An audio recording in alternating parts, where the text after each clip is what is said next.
mu Cibitoki hari imbonera kure zaturutse munsi yaho aho bita mu Kinama, noneho n'izindi zituruka mu mbavu zaho aho bita mu Kamenge, baramanuka na police n'abasirikare bamanuka bakora umukwabo bafata. Noneho ubu ngubu sinaho gusa ari gukorwa umukwabo, no mu Buterere hakozwe umukwabo, no mu Bwiza hakozwe umukwabo, mu duce dutandukanye tw'umujyi wa Bujumbura rwose no mu Bwiza hakoze umukwabo, no kumutakura hakozwe umukwabo. So rero aho hantu hose n'ahandi hatandukanye ari kugenda hakorwa imikwabo, kuko no mu byejo bundi hashize bari mu munanira ya kabiri naho bari bakoze umukwabo ukomeye. Ubucyo bari gukora bari kugenda bafata abakongomani bose, yaba ababembe, yaba abavira, yaba abafureru, abanyamurenge byo birumvikana n'umwihariko gufatwa. Abo bose bari kujyanwa mu kigo gishinzwe iperereza ahantu muri DSP nk'uko imboni yanjye yabimbwiye ni hafi yo mu Buyenzi. Aho ngo ni hari ikigo babajyanyeho kubatoterezayo bavuga yuko bafashe ingabo za M23. Bwana munyamakuru, ibyo byose rero bigaragaza ubwoba yuko Ndayishimiye nabo bafatanije kuyobora i Burundi ko mu by'ukuri bafite ubwoba ko isari yo yose umuriro ushobora kwaka aho ngaho mu gihugu cy'u Burundi bikanga M23 ko yaba yarahageze. Bwana munyamakuru, byamaze kugaragara neza ko muri kino gitondo tuvugana Kabila ageze Igoma. Kubw'umutekano wa Kabila ntabwo byemeye kuvugwa aho aherereye bitewe nuko ubutegetsi bwa Kinshasa buri kumuhigisha uruhindu, ariko kandi n'abaturage bari kwamagana hanini iki gihano cy'urupfu cya Kabila nabo bakomeje kugenda biyongera mu mihanda ya Kinshasa, kandi bikanakomeza kugaragara neza ko byabaho mu mateka umuryango Human Rights Watch wamaganye urubanza cyangwa se ikatirwa ry'urupfu rya Joseph Kabila Kabange. Bwana Ngoga, amakuru ufite akomeye ava kuri ingingo bihagaze bite ahanini ushingiye ku kijyano cy'urupfu cya Perezida Joseph Kabila Kabange kugeza kuri ubu bivuga neza ko noneho yabonye impamvu yo gukorana na 23 mu buryo bweruye, kandi ngo yaba anarigoma. Bihagaze bite Bwana Ngoga? Urakoze cyane bwana munyamakuru, nkuko wari ubisubiyemo ngo kubw'umutekano wa Kabila ko bitemewe kuvuga waherereye. Nkuko iyo nkuru ikaba yaravuzwe na Moise Nyarugabo ejo bundi ubwo yabazwaga na BBC bamubaza tese noneho ubu ngubu Kabila yabaherereye nyuma yuko atanga ikiganiro kirambuye ku bijyanye n'iriya rubanza rw'urupfu rwakatiwe Kabila. Avuga yuko atari byiza kuranga aho Kabila yabaherereye kubw'impamvu z'umutekano we. So rero nuko inkuru wari ubivuze mu by'ukuri ko yaba ari Igoma, iyo ni imwe mu nkuru zumvikana kandi zifatika, kuko agomba kubarizwa aho agaragara yuko afite umufatanyabikorwa noneho bagiye gufatanya nawe ku mugaragaro, noneho bitari bya bindi byo kuvuga ngo kumukeka ndetse kumukeka amababa kandi bitari byo. Ariko ubu ngubu noneho aho yafatiye umugambi wo kwihuza mu byo yagiyemo no mubonana na Sultani Makenga kugira ngo bamenye uburyo bw'imikoranire nawe asanga abandi, kuko na bakorene nanga n'abandi bakatirwa gupfa. Ubwo rero bagiye kurwana urugamba rukomeye rw'amagasa kugira ngo babashe kugera ku ntego yo kubasha kurenganurwa. So rero ite waruvuze kuri Human Rights Watch nibyo bya bindi wavuga tese iyi si ntabwo iri kureba ibibazo biri muri Kongo bishingiye kuri genocide iri gukorerwa abatutsi n'abanyamurenge. Ibi bibazo biri muri Kongo ntabwo isi iri kubireba, imiryango mpuzamahanga ntabwo iri kubireba. Narakubwiye ngo barimo barabyumva, ariko buke ukuri n'ubundi gutsinda ikinyoma kandi cyiza kigatsinda ikibi. Bazagenda babyumva kugeza igihe bazagarukira mu kuvuga bati noneho reka turwanye cya kibi. So rero urumva ko bwa mbere Human Rights Watch yafashe noneho ingamba zo kuvugisha ukuri, aho yavuze ko urubanza Kabila yaciriwe rwo agahabwa igihano cyo gupfa ko ari urubanza ari ibyaha bihimbano bishingiye kuri politike ya Kisekedi ugamije gukanga abashobora kumurwanya, aho ashobora kubagaragariza yuko uwagerageza kumukoraho cyangwa kugira icyo ahungabanya kuri gahunda ze ko yamuhana amunyujije mu butabera, ndetse bikaba byamuviramo no gukatirwa urupfu. So nicyo ngicyo navuga bwana munyamakuru kuri iyo ngingo. abacancuro bagejejwe imbere ku rugamba nyuma yuko bigaragaye neza ko benshi banze kugwana batarabona amafaranga cyangwa se batarabona avance bitewe nuko Sadek Kisekedi yambuye Sadek ndetse n'abacancuro bakagira ubwoba ko mu by'ukuri bashobora kuba batatsinda 23 bikarangira badahembwe. Biravugwa neza ko bamwe boherejwe amafaranga harimo abanyadushoka ndetse n'abakoresha drone, bikanavugwa neza ko abanyadushoka bagabye bagiriza icyo bakora by'umwareko hano mu nkengero za Uvira. Bwana Ngoga bihagaze bite ko biri kuvuga neza ko n'izindi drone zikugenda zihaguruka ndetse ziga bitera kuri 23 mu tundi duce byose byaba biri gukorwa n'abacancuro? Bihagaze bite Bwana Ngoga by'umwareko abacancuro hano muri Uvira? Urakoze cyane Bwana munyamakuru. Icyo navuga kuri abo bacancuro bari mu bice bibiri, hari abacancuro baje imbere b'abanyaromania, hari n'abandi baje ba Black Water. So rero icyo nashaka kukubwira ko abo bacancuro b'abanyaromania ubu turi kuvugana bamaze amezi 3 badahembwa. Ikaba ari nayo ntandaro rero bavuga ati rero twebwe uko biri kose uyu mugabo wambuye Sadek noneho no mu mujyi wa Beni turaza kubisubiramo mu myigaragambyo y'abasirikare ba FARDC nabo bamaze amezi 2 badahembwa. So rero ibyo byose byahereye aho ngaho bavuga bati rero natwe ari abanyaromania bari Bujumbura ndetse n'abanyaromania bari Uvira bahagaritse ibikorwa byabo byose, baravuga ngo ntabwo dushobora gukomeza gukora akazi mpaka tubonye kuri konte zacu amafaranga yagezeho. Bwana munyamakuru, nuko abanyaromania rero banze kujya ku kibuga cy'imirwano bitwaje yuko bambuwe kandi ko bashobora gukomeza gukorera ubusa bagatahira uko baje nk'uko nani ngabo za Sadek zatashe. Bwana munyamakuru, Bwana Ngoga biravugwa neza ko operation zakozwe muri kino gitondo ahanini zakozwe n'abacancuro ariko bahuriye n'uruva gusenya mu misozi ahanini yo mu Mikenke, kandi bikanavugwa neza ko FDNB hari umugenerali wapfire by'umwariko hano mu misozi ya Mikenke. Bikanavugwa neza ko umugenerali ari wa FDNB. Bwana Ngoga urugamba rw'abacancuro muri Uvira rw'abanyadushoka ahanini bari kuzana imbere ku rugamba ariko 23 nabyo bikagaragara neza ko yahinduye umuvuno. Bihagaze bite uwo mugenerali yaba yapfiriye? Bwana munyamakuru, murakoze cyane. Nsoza kuri ingingo ya Uvira nuko Uvira bafite ubwoba bwinshi aho bamaze kumenya amakuru yuko ari ingabo zirenga 3,000 bya M23 bishobora kuba biri aho ngaho mu mujyi wa Uvira bigamije gufata uwo mujyi. N'ubundi ni kuvejo n'uyu munsi hari umukwabo ukomeye cyane uri guhiga n'ubundi abo banyamurenge ndetse n'abavuga ururimi rw'ikinyarwanda, yemwe na bamwe muri bene wabo bashobora kuba basuspectinga. Abo bose barimo barabayiga kugira ngo bafatwe bagende kubazwa. Ubu bamwe abafatiwe umurongo babagejeje nk'uko imboni yanjye yabimbwiye aho bita kuri Mbwamabe, abandi bafatiwe za Kalundu na Kalamabenge ngo babajyanye kuri Kalamabenge pfo. So rero nk'uko nyine yabimbwiye nuko ngo umwana uva kwa mama umanuka Kalamabenge ujyepfo ikigo gihari aho ngaho niho abo bantu bari kujyanwa ngo bajye guhatwa ibibazo bafatwa ko ari abasirikare ba M23 kandi ari abaturage basanzwe. Bwana munyamakuru, so rero aha ngaha rero nkomeje nuko umugenerale wabashe kuraswa nuwarasiwe Luvunge. Uyu mugenerale yitwa Dodosi, nibyo zina rye amenyerewemo alias Dodosi. Ni umugenerale autoproclamé wa Wazalendo.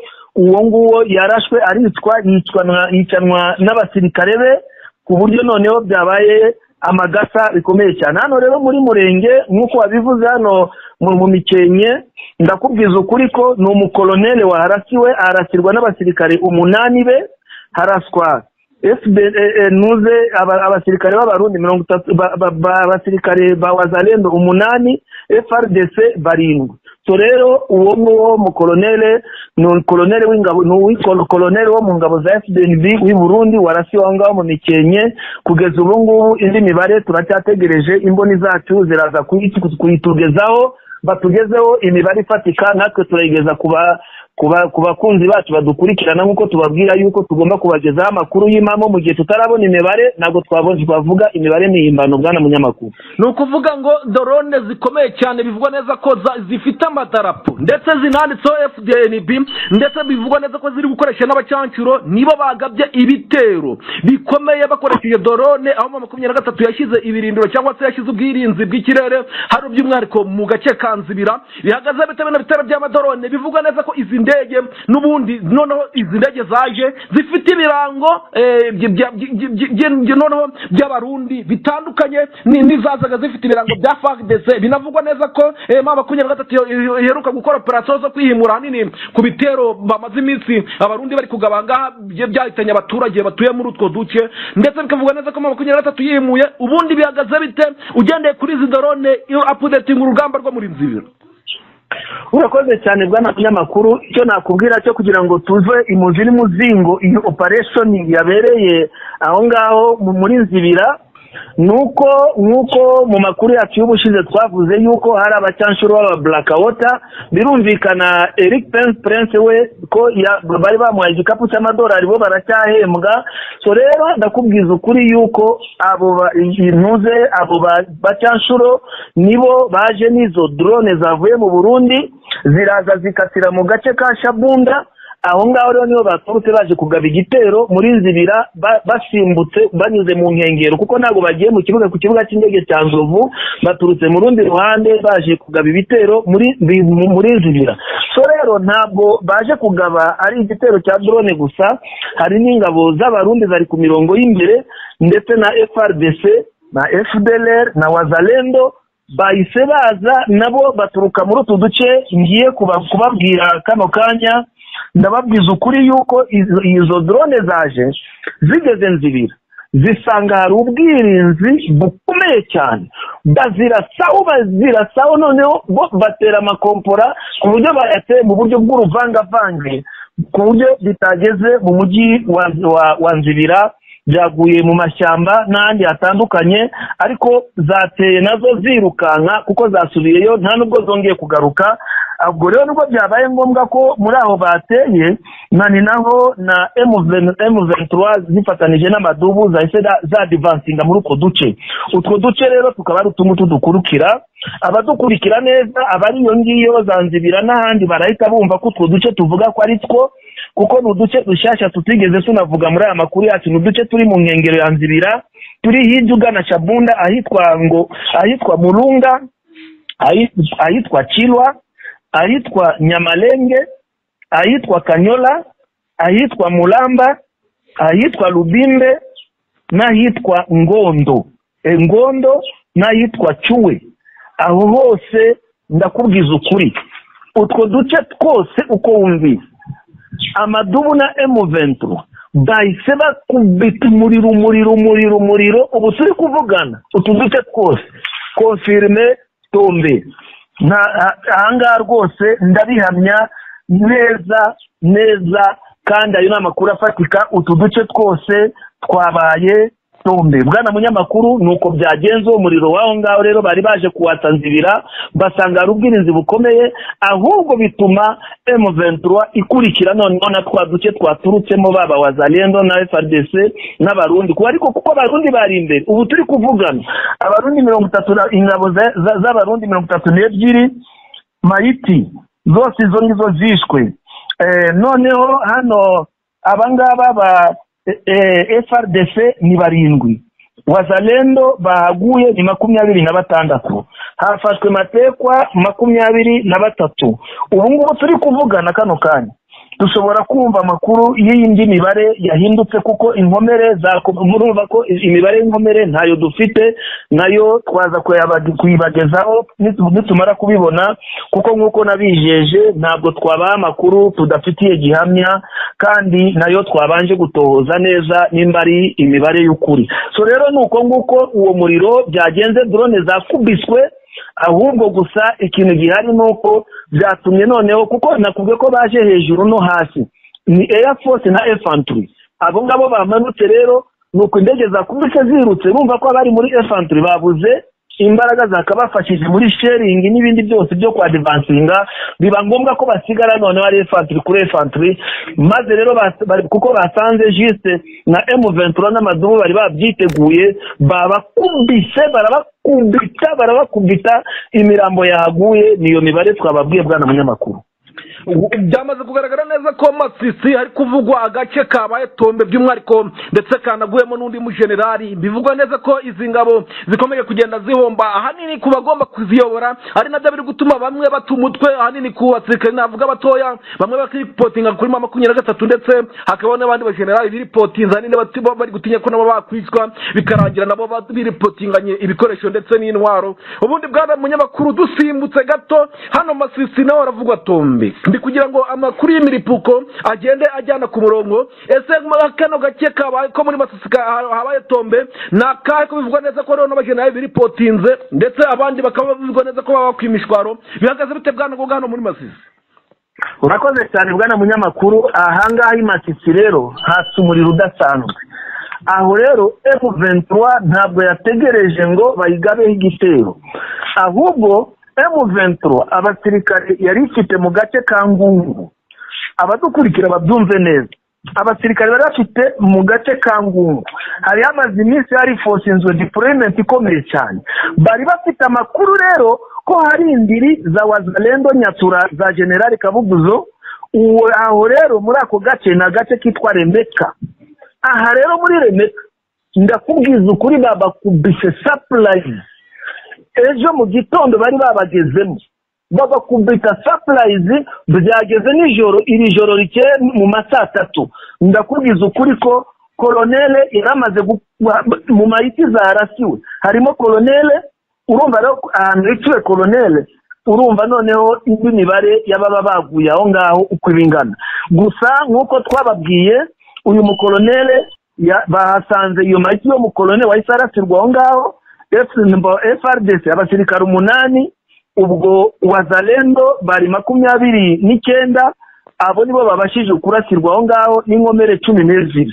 So rero abandi bakwimishwaro, ariko uko tuvugana hano nuko operation hano muri Remeka yarangiye, barangije kuyisunika, ariko banakomeje no mu kandi gace kari imbere. Mu makuru yacu ataha dushobora kubabwira akandi gace kabaye Tombe bwana munyamakuru. Uko niko umuriro wameze. Ni M23, ingabo za M23 zaturutse anga muri Ngungu zagabye igitero anga muri aka gace karemeka. Aho ngaho niho hatwiriye umukoloneli wo mu gace uyu mutwe wa Wazalendo banyatura ba General Kabuguzo. Aho ngaho niko byagenze bwana munyamakuru. Ubugubu no ntangiye neza kumva neza ubwoba bwa Neva aho bushingiye, ubwoba bwa Kisekedi aho bushingiye ahanini ku byo bari barateze mu by'ukuri ko imbere ku rugamba ku kibuga cy'imirwano ndetse mu ntambara bari gutegura, ariko mu by'ukuri badakomeje kugenda babona kandi bagakomeza kugenda bahomba ingabo nyinshi. Mu by'ukuri niho ndabona ubwoba bwa Neva aho bushingiye, niho nabona ubwoba bw'ishaka ariko ubutegetsi bwa Kongo cyangwa se iby'abarundi noneho aho rishingiye, kuko biri kuvugwa neza noneho ko ibihombo byo byakomeje kuba abana byinshi. Bwana Ngoga, reka twinjira bari kare mu gace ka Mpeti. Biravugwa neza ko noneho by'umwariko coalition yongeye kuhahurira n'uruva gusenya nyuma yo kugerageza kugaba igitero gikomeye cyane. Bati ntabwo ikiri yayindi FARDC yaraje hatsenya ibiraro, FARDC irasa drone, noneho bagize nk'amazi aracyari yayandi. Umva noneho muri puko w'ibyahabereye wo dukurikirana bwana Ngoga twapudeti ubundi wari kare bihagaze bite kuri kuva neza ko coalition yongeye guhura n'uva gusenya? Urakoze cyane bwana munyamakuru. Hari drone zaturutse Pinga, zavuye Walikale zinyura Pinga ziraza noneho zije kurasa ngo zije gusenya cya kiraro M23 yaririmo iri gusana cya kiraro twavuze kiri hagati ya Mpeti na Pinga. Ubwo rero baje bari bafite intention cyangwa se igitekerezo cyangwa se imigambi yo kuza gusenya icyo kiraro ngo banarase naho ngaho mu mujyi wa Mpeti. So rero aho ngaho rero basanze ubwirinzi. Ibyo tubabwira byo nuko ikibazo cy'ubwirinzi M23 iri kugenda igikemura henshi cyane, kuko ni henshi bagiye bagabaho igitero bagaruka bakagira ngo amazi ni yayandi, kumbe bagasanga ibintu byarahindutse. Ndakubwiza ukuri ngo izo ndege zaje zakumbiswe memema nkuko na kiriya gitero cyari cyajenze wagira ngo bari bakivuganye. Zirakubiswe zirahunga zihunze. Hano rero Bulewusa ahangaha rero ndakubwira ngo hakozwe operation imwe ikomeye cyane ku buryo haguye FARDC benshi na wazalendo, kuko muri aka gace ko nta barundi barimo hano muri Buleusa. Ndakugize ukuri bakubiswe bimwe biteye ubwo bazambege nazo ntabwo zongeye kugaruka. Ubu turi kuvugana Buleusa yose iri under control M23 hejuru cyane, ntago gufana. Natwe nitwumva FARDC harayifashe nayo tuzaklama tuvuge tuti hejuru cyane FARDC cyangwa se wazalendo, ariko kugeza kuri uyu munota nuko impamvu tuvuga M23 hejuru cyane nuko ibitero byose aho bigaba bituruka umwanzi wabo arakubitwa kandi agakurwa mu byimbo. So rero nuko nguko nabivuga muri aka gace ka Buleusa nako kabaye tombe 100%, ahubwo bari mu muhanda ugana Pinga nkuko nubundi twavuze turi aduce twafashe twa ibyanzibira turi kugana Shabunda mu gihe gitoya Walikale na Shabunda murababyumva ko byakaze. Tutavuze na Kisangani, tubonye umwanya twaza no kubavuga kuko na Kisangani hari umuriro ukomeye cyane bwana munyamakuru. So kuri Walikale ndumva nasozereza aho ngaho mvuga ni uyu munsi abakunzi bacu bumve ko control 100% ya Buleusa iri mu maboko ya M23 bagana Pinga. Ejo nejo bundi mu minsi 2 turumva Pinga yabaye tombe. Kamituga na gace kamaze iminsi karwanirwamo no 23 kamaze iminsi kaberamo imiripuko, ndetse byavuze neza ko abarundi bakomeje kugenda bapfira ari benshi, ariko none abaturage baho barigamba cyangwa se bashize amaboko hejuru bari gushimira mama 23 kuri deployment yahagejeje. Bwana Ngoga, iyi deployment n'abasirikare bangaye bahagejeje se bafite ibihe bikoresho bagiye gukemura cyane muri kano gace ka Kamituga? Urakoze cyane bwana munyamakuru. Kamituga hazamutse bataliyani z'amadubu na M23 zigera kuri 7. So rero izo bataliyani zose zazamutse aho ngaho izo force, kuko nari mu Minembwe nakubwira ariko naho haherutse gupasinga uko umvise Rumanga bo bapasinga na ni nako na training hariya nawo mu Murenge naho hari training zihari nazo kandi barapasingisha amadubu bapasingisha abakomando kandi nabo bakaze cyane ko bari kumwe kuri training. Trainers ni bari aba instructor ba M23 bagiye bafatanya n'abamadubu, urumva ko abasore bari bien formé. So rero icyo twashaka kuvuga nuko abo rero barazamutse bagana aho ngaho Iburega abo mu bice ubwo noneho icyo barimo bakora n'amasuku mu nkengero ya Kamituga, bagiye bagukubitira wazalendo bamanika amaboko, abaturage bararirimba babakiriye n'abacunguzi babo. Ubundi kukubwira ngo abaturage babarega barishimye cyane mu buryo burenze uko mwabibonye. Abaturage banzibira bari bishimye nuko twabonaga muri Nyarukivu abaturage bari bishimye, na ni nako n'abaturage baho ngaho mu nkengero za Kamituga bishimye cyane, kuko ubu ngubu ni mu mutekano n'umudendezo bafite, kandi bafite amakuru yo mu tundi duce twose M23 n'amadubu bafashe ko ari byiza. Ko ari n'umuturage umwana avuze ati aba banyamurenge twari tumaze imyaka n'imyaniko tubanye neza nta kibazo dufitanye, uretse ubutegetsi bwa Kisekedi bwaje kutuzanira amakuba yo kuduteranya n'abavandimwe bacu. Murakoze rero bwana munyamakuru, icyo nicyo navuga kuri iyo operation yabaye muri utwo duce two mu nkengero ya Kamituga. Ibyavuye muri iyo mirwano, inkomere n'abapfuye n'abafashwe n'abiripotinze barahari, tuzabibagezaho mu makuru y'ubutaha, kuko kugeza muri aka kanya iyo mibare ntayo dufite.